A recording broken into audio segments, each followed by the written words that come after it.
স্ত্রীদেরকে আল্লাহ কি দায়িত্ব দিয়েছে একটা ফ্যামিলিকে সুন্দর করতে, একটা দাম্পত্য জীবনকে সুন্দর করতে। স্ত্রীর এক নম্বর দায়িত্ব হচ্ছে she should make a comfort to her husband. স্ত্রীর উচিত স্বামীর জন্য ঘরটাকে প্রশান্তির নীড় বানিয়ে রাখা। কি বানিয়ে রাখা? প্রশান্তির নীড়। স্ত্রী হওয়া উচিত এমন যাকে দেখলে স্বামীর চোখ জুড়ায়, স্বামীর প্রাণ জুড়িয়ে যায়, স্বামীর হৃদয়টা ঠান্ডা হয়ে যায়, ঠিক কিনা? জন্য রব্বুল আলামিন বলেন, আমি নারীদেরকে তৈরি করেছি লিতাসকুনু ইলাইহা, যেন পুরুষেরা স্ত্রীদের সংস্পর্শ যখন পায় পুরুষদের হৃদয়টারে প্রশান্ত করে দেয়। কে? রব্বুল আলামিন বলেছেন খাদিজার জন্য জান্নাতে আমি এমন একটা ঘর বানিয়েছি যেই ঘরের মধ্যে কোনো বিশৃঙ্খলা নাই। খাদিজার জন্য জান্নাতে এমন একটা প্রাসাদ আমি বানিয়েছি যেই প্রাসাদের মধ্যে কোনো আওয়াজ নাই, কোনো কোলাহল নাই, কোনো বিশৃঙ্খলা নাই। কারণ খাদিজা আমার নবীকে এমন একটা ঘর উপহার দিয়েছে যেই ঘরের মধ্যে কোনো বিশৃঙ্খলা ছিল না, আওয়াজও ছিল না। পড়েন সুবহানাল্লাহ। আল্লাহ রাসূল যখন সারাদিন কাফেরদের মাঝে কোরআনের দাওয়াত দিতেন, কোলাহল মারামারি জীবনের ঝুঁকি নিয়ে মক্কার কুরাইশদের মাঝে যখন দাওয়াত দিতেন, সব বিশৃঙ্খলা ঝামেলা গোলমাল শেষ করে রাতের বেলায় যখন খাদিজার ঘরে বিশ্বনবী ঢুকতেন, বিশ্বনবীর হৃদয়টারে প্রশান্ত করে দিত কে? আম্মাজান খাদিজা বিশ্বনবী সাল্লাল্লাহু আলাইহি ওয়াসাল্লামের জন্য এমন ঘর উপহার দিয়েছেন যেই ঘরে বিশ্বনবী আসলে বিশ্বনবীর হৃদয়টা ঠান্ডা হয়ে যেত। সুবহানাল্লাহ পড়েন। একটা সুখী দাম্পত্য জীবনের জন্য স্ত্রীর 2 নাম্বার দায়িত্ব হচ্ছে স্বামীকে ইন্সপায়ার করা, স্বামীকে সাহস জোগানো, পিছন থেকে ড্রাইভিং পুশের মতো কাজ করা। কারণ স্বামীকে যখন স্ত্রী সাহস যোগায় স্বামীর সাহস বেড়ে যায়, ঠিক কিনা? আল্লাহর হাবিব সাল্লাল্লাহু আলাইহি ওয়াসাল্লামের কাছে কোরআনের আয়াত নাযিল হলো, ইকরা বিসমি রাব্বিকাল্লাযী খালাক খালাকাল ইনসানা মিন আলাক ইকরা ওয়া রাব্বুকাল আকরাম আল্লাযী আল্লামা বিল কলম আল্লামাল ইনসানা মা লাম ইয়ালাম। পড়েন আল্লাহু আকবার। সূরাতুল আলাকের 5 আয়াত হেরা গুহায় যখন নাজিল হয়ে গেল, বিশ্বনবী সাইয়েদনা জিবরাইলকে নিজ আকৃতিতে দেখলেন, পা থেকে মাথা পর্যন্ত দেখে বিশ্বনবী ভয় পেয়ে গেলেন। বিশ্বনবী সাল্লাল্লাহু আলাইহি ওয়াসাল্লামের হৃদয় কাঁপতে আরম্ভ করল। কোরআনের 5 আয়াত নিয়ে হেরা গুহা থেকে বিশ্বনবী আম্মাজান খাদিজাতুল কুবরা রাদিয়াল্লাহু তাআলা আনহার কাছে চলে আসলেন। এসে ডেকে বললেন, খাদিজা জাম্মিলুনি জাম্মিলুনি, কম্বল দিয়ে তুমি আমারে চাপা দাও, আমার ভয় লাগছে, মনে হয় আমি বাঁচবো না। আম্মাজান খাদিজা বললেন, কি হয়েছে আপনার? বিশ্বনবী বললেন, বিশাল বড় একটা লোক কোরআনের 5 আয়াত নিয়ে এসেছে। ওই লোকের পা হেরা গুহার মধ্যে, মাথাটা আকাশের উপরে, এত বিশাল সত্তা, বিশাল কোন মানুষ জীবনে আমি দেখি নাই। এসে সে পরিচয় দিয়েছে সে নাকি জিবরাইল ফেরেশতা।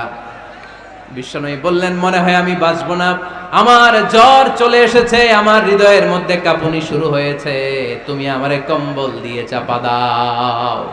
আম্মাজান খাদিজা বললেন, ও নবী ভয় পাবেন না, আমার আল্লাহ কোনোদিন আপনারে অপমান করবেন না। সুবহানাল্লাহ পড়েন। ওয়াল্লাহি ওয়াল্লাহি লা ইউখজিকাল্লাহু আবাদা। নবী গো, আল্লাহ আপনারা অপমান করবেন না, কারণ আপনার মধ্যে এমন এমন ভালো ভালো গুণ আছে, এই গুণাবলীগুলি যে মানুষের মধ্যে থাকে তাকে আমার রব কোনোদিন অপমান করতে পারে না। চিল্লায় বলেন ঠিক কি না? নবী হে, ইন্নাকা লা তাসিলুর রাহিমা, আপনি আত্মীয়তার সম্পর্ক বজায় রাখেন। ও নবী, তাসদুকুল হাদিসা, সব সময় আপনি সত্য কথা বলেন। ওয়া তাহমিলুল কাল্লা, আপনি মানুষের বোঝা টেনে দেন। ওয়া তাকসিবুল মা'দুমা, যার উপার্জন করার কেউ নাই, নিজে গায়ে খেটে আপনি তারে উপার্জন করে দেন। ওয়া তুঈনু আলা নাওয়াইবিল হক, সত্য যেখানে বিপন্ন সেখানে আপনি সাহসী সৈনিকের মতো দাঁড়িয়ে যান। সুবহানাল্লাহ। নবী হে, আপনি ভয় পাবেন না, কারণ আপনি এমন অসাধারণ ব্যক্তিত্ব, এমন জনকল্যাণমূলক কাজের আঞ্জাম আপনি দেন, এরকম লোককে আল্লাহ কখনো অপমান করতে পারে? আপনি চালিয়ে যান, আপনাকে থামানোর মতো অপশক্তি গোটা বিশ্বে দ্বিতীয়টা নাই। চিল্লায় বলেন ঠিক কি না? বিশ্বনবীকে সাহস জুগিয়েছেন। এজন্য স্ত্রীর 2 নাম্বার কাজ হচ্ছে স্বামীকে সাহস জোগানো। 2 নাম্বার কাজ কি? স্বামীকে সাহস জোগানো, স্বামীকে সাপোর্ট দেয়া। স্ত্রীর 3 নাম্বার কাজ হচ্ছে স্বামীর ডাকে সাড়া দেয়া। কে দেয়া? স্বামী যদি স্ত্রীর সঙ্গ পেতে চায়, স্ত্রীর ওই ডাকে সাড়া দিতে হবে।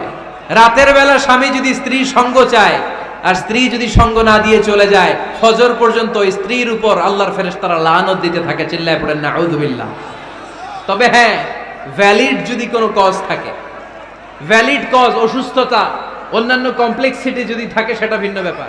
কিন্তু ইগোর কারণে, ইগো, মেজাজ দেখিয়ে, রাগ দেখিয়ে কোনো বোন যদি স্বামীর আহ্বানে সাড়া না দিয়ে মুখ ফিরিয়ে চলে যায়, ফজর পর্যন্ত আল্লাহর ফেরেশতারা ওই মহিলার উপর লানত দিতে থাকে। আওয়াজ করে পড়তে হবে নাউযুবিল্লাহ। দাম্পত্য জীবনকে সুখময় করতে হলে একজন স্ত্রীর 4 নম্বর দায়িত্ব হচ্ছে নিজের সতীত্বের হেফাজত করা। 5 নম্বর দায়িত্ব হচ্ছে স্বামীর সম্পদের হেফাজত করা। 6 নম্বর দায়িত্ব হচ্ছে ছেলে মেয়েদেরকে দেখাশোনা করা, ছেলে মেয়েদেরকে বুকের দুধ খাওয়ানো। বুকের দুধ খাওয়াতে চায় না অনেক মায়েরা। আপনার বুকের দুধের মধ্যে বাচ্চাদের জন্য আল্লাহ রাব্বুল আলামিন ন্যাচারাল ভ্যাকসিন দিয়ে দিয়েছেন। চিল্লায় পড়েন সুবহানাল্লাহ। তাহলে সুখী দাম্পত্য জীবনের 6 নম্বর ফর্মুলা হচ্ছে ছেলে মেয়েদেরকে সময় দেয়া। 7 নম্বর দায়িত্ব, বিশ্বনবী বলেছেন খবরদার, স্বামী পছন্দ করে না এমন কোন লোককে স্ত্রী যেন ঘরে অ্যালাউ না করে।